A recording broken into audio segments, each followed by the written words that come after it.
Mario Kart Wii is a video game and I'm going to beat it while only looking backwards. There's nothing else I need for the intro. In Mario Kart Wii, you drive your bike forward to get to the finish line, so naturally you'd want to see what's in front of you. However, if you push a certain button on the controller, you can do what's known as look behind you. This will be my field of vision for the rest of this challenge. There's only 2 rules for this challenge: select the Mushroom Cup at 150cc and only look backwards during each of the 4 races. This all sounds pretty easy to do. You just choose 150cc, pick the Luigi and the Mach bike, select the Mushroom Cup, start the race, hold down the button to look back. Ow! So the first problem arises when having to hold down the look behind button during a race because of how uncomfortable your finger will end up. Plus, you're gonna have to also be holding down the gas button at the same time, and you've gotta make sure it doesn't slip off and blah blah blah. See, this would all suck really bad if you were like a stinky pro controller coward instead of a Wii Wheel warrior like me. I've always preferred to use the sideways Wii Wheel to play because you can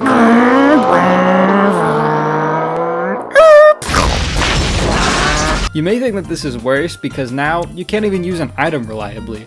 But what you haven't yet considered is my solution.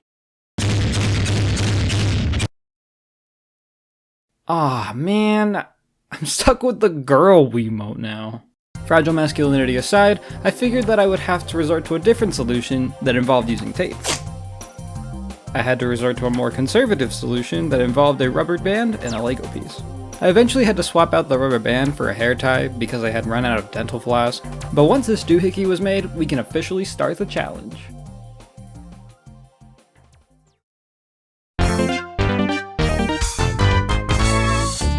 There are a few things that become immediately troublesome on a first race basis. The upside to only looking behind you is that you can more easily anticipate whatever shenanigans the racers behind you are up to, such as shells or bullet bills, to easily avoid them. That's pretty good, but there are a few small issues with this playstyle. The biggest and most obvious issue is that you can't see anything in front of you. It's completely random as to whether or not you'll run into an item, hazard, hole, whatever. This was to be expected, but what wasn't so expected was how weird it was to control. It controls the exact same as if you were looking forward, but it is visually reversed to where it'll look like the left is right, and vice versa. The last thing for Captain Obvious here to mention is that the other racers are so obnoxious because every time you run into one of them, it resets your speed and it takes a while to get back to top speed. It's as if Luigi's hog is so astronomically gargantuan that it has its own gravitational pull that attracts the other racers. With all this now in mind, let's move our attention over to Luigi Circuit, the most manageable of the courses. Since you have no idea as to what the course in front of you looks like, you need to rely heavily on the minimap to traverse the course. It's a bit challenging to have to multitask between the 2 views, but on Luigi's Circuit, the entire course has these lines in the middle for whatever reason, but they're really useful for consistently staying in the center of the course. The most difficult thing about this course is having to stay on the dash panels at the end of the course, but it's not the worst thing in the world if you just hold your drift in place and keep the Wiimote slightly askew. Now, even if this did end up being a relatively easy course, this is the one that I ended up having to restart the most because of a funny mechanic exclusive to Mario Kart called Racin' and Guessin', or RNG for short.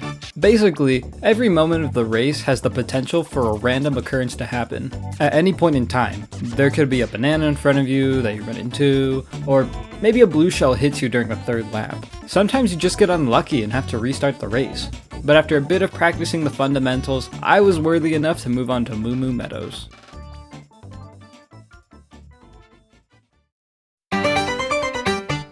Here's a fun fact. Did you know that the Meadows minimap is in the shape of a cow? Meadows is the second course of the challenge, and it only became more obnoxious the more the challenge went on. For one, this course adds these sick and wretched creatures to the mix whose only purpose is to inject my veins with a healthy dose of sorrow. They're the Moo-Moos.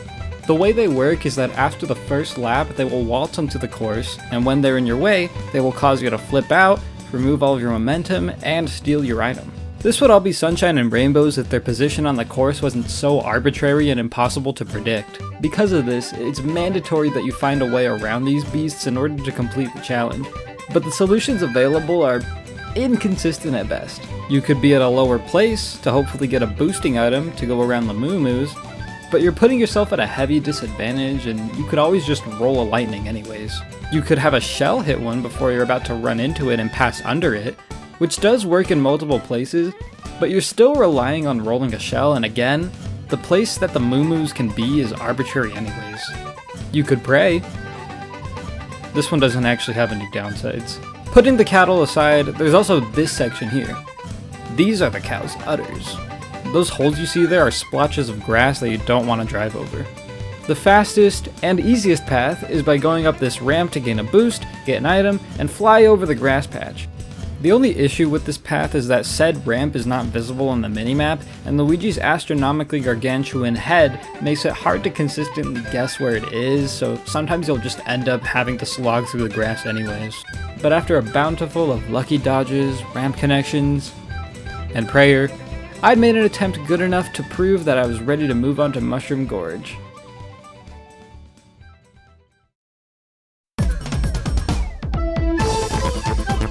Upon first glance at the minimap, you will notice that there is quite the lack of road. In order to progress this course, you must hop across the mushroom platforms indicated by these octagons. You ever heard the phrase, look before you leap? Well, you can't really, you know? The mushroom platforms look deceptively spacious and easy to land on, but they end up being so unforgiving if you don't know what you're doing. The hardest part about completing the course at an acceptable placement is the steep learning curve that is landing on each mushroom consecutively without falling, because if you make one mistake, depending on what checkpoints you haven't hit, you can lose enough time to set you back double digits worth of placements. This concept is further exemplified in the cave section near the end, where you have to perform 5 red mushroom hops in a row, and if you miss one of them, except maybe the one at the end, there's a good chance that you won't achieve a top place. Even with all this said, Mushroom Gorge ended up being one of the easier courses to play after learning how to consistently land on mushrooms. Way easier to predict than those gosh diggity darn moo-moos. What's kind of interesting about the course is that item viability is way different here than it is on Moo Moo Meadows. For one, you do not want any boosting items, other than a bullet bill, because the distance that they can send Luigi in after hopping is inconsistent, and it is not worth it to try to weather your self-imposed storm. This makes defensive play so much more valuable on this course, since running into or being hit by an item can flip you off the mushrooms. Don't go this way. Once I had boinged onto enough mushrooms, I was considered lucky enough to advance to the final course, Toad's Factory.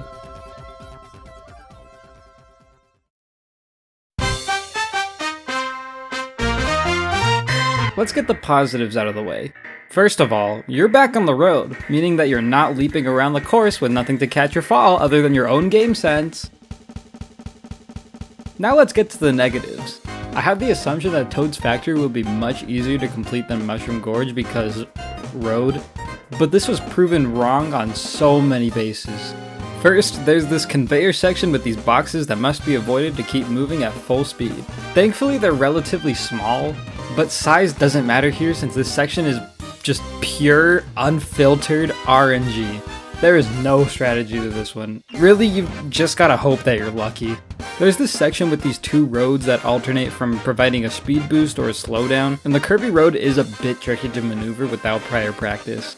I've also fallen into this water a lot, and now we've arrived at the most difficult section of the most difficult course in the Mushroom Cup. There are these 4 dash panels in this mud-ridden section that alternate between each other. If 2 of them are visible, the other 2 will not be, and vice versa. There is no indication as to what dash panel is available to drive on, so it's a complete 50-50 as to where to go, and if you miss, you lose a lot of time trudging through the mud. With this in mind, multiply this by 3 laps and you'll find that there is a 1 in 12.5% chance of successfully guessing where the dash panels are, every single race. This is also assuming that you know where the dash panels are and don't just miss. And these odds are also terrible when considering that you have to beat the last 3 courses that were, as mentioned before, riddled in RNG. However, there are a few things that we can do to make this pill a little easier to swallow, but it's less like taking a pill with water and more like just putting sprinkles on it. The easiest thing to do here is to watch which side the racers move toward to know which one has the visible dash panel. This can sometimes screw you over because first, you have to be behind someone, also known as losing, and second, the dash panel could always just disappear by the time you reach it depending on how slow you are. If you're losing big time, you do have a shot at getting an epic power up that'll save you from doing this section, assuming that you don't get hit. But this is even worse than the Meadows skip, since this one is at the end of the race, meaning that you'll be far behind right before the finish line. You could probably memorize the time intervals for when the boost panels would be on each side at any point in the race, but this is information that isn't on any wiki because it's useless to know since you can just, look at them. And I don't care enough to go and record this data myself because I am lazy and not a nerd. The decent news is that the second panel is easier than the first one to hit since it'll always be directly across from the other one, but again, it could always just disappear before you reach it. The last dash panel is similar in difficulty to the Meadows one in that you just need to know where it is to hit it. And now, with everything that you've learned today, let's take a look at my first fully completed run of the Mario Kart Wii Mushroom Cup Without Looking Forward challenge.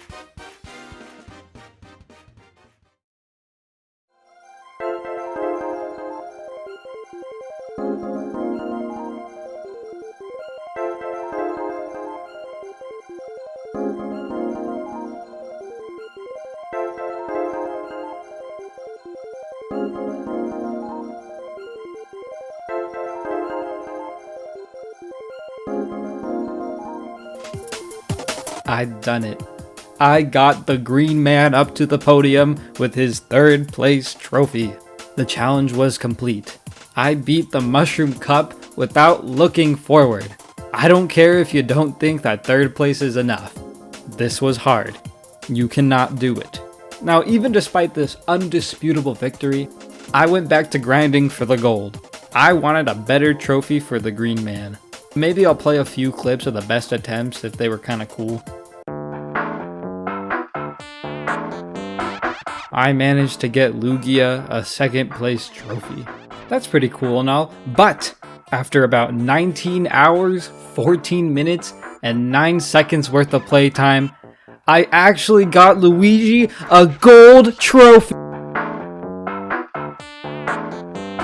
Okay, so I never actually got first place, but look, if you played this many races and spent that much time on the same 4 courses, you would also quit, no questions asked. And, I think that sometimes it's okay to let some things go, But you know what? After staring at the minimaps and Luigi for so long, I've stopped taking so many things that we have in Mario Kart today for granted, like being able to look ahead. I also made this tier list based on how phallically shaped the courses are. That's the large intestine.